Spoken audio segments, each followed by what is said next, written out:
Saya di Jogja berteman banyak para profesor, para dokter, termasuk akademisi sosial yang mungkin pernah di mana-mana. Pernah tanya saya begini, Pak Bahak, kenapa Anda baca kitabnya referensinya luas kok tetap NU katanya. Terus saya bilang, problemnya apa sebagai NU? Biasanya terus mereka mengutip sekian makalah. Kebetulan makalah itu provokatif dan siapapun yang baca makalah itu pasti menjadi NU, tak jamin ya.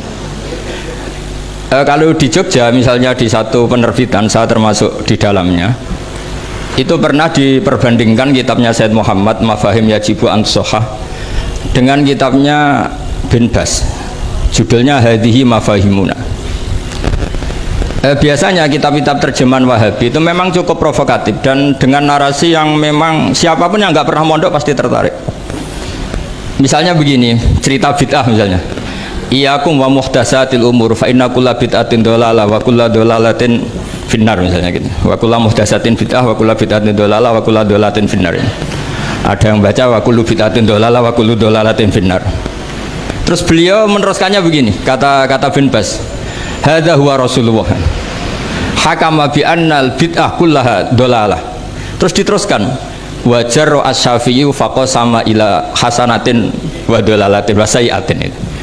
Jadi dengan narasi seperti itu orang itu tahu bahwa Syafi'i itu kurang ajar tenan gitu, kira-kira gitu. Jadi dia ini Rasulullah yang mengatakan semua bid'ah ini dhalalah, tapi Syafi'i lancang dengan membagi ada dhalalah, ada sayi'ah, ada hasanah, ada sayi'ah. Ini aneh katanya. Wong Rasulullah yang Nabi saja bilang satu semuanya dhalalah, kok dia bilang dua kan? Diredaksikan Jaro'a, kira-kira makna sedannya yang lama atau berani kan? Sehingga orang mesti tanya, kenapa sih tidak ikut Rasulullah saja?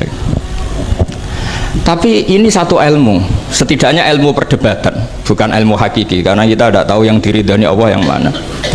Tapi kemudian Said Muhammad dalam kitab Abwaabul Faros, juga dalam kitab-kitab beliau menyanggah itu dengan mengatakan jika makna bid'ah adalah yang nggak pernah dilakukan Rasulullah, itu salah besar. Terus beliau cerita sekian hal, termasuk yang diceritakan adalah ada seorang sahabat ketika sholat dengan Rasulullah tidak pakai doa mainstream, yaitu ketika i'tidal sahabat tadi bilang alhamdulillah hamdan katsiran thayyiban mubarakan fih.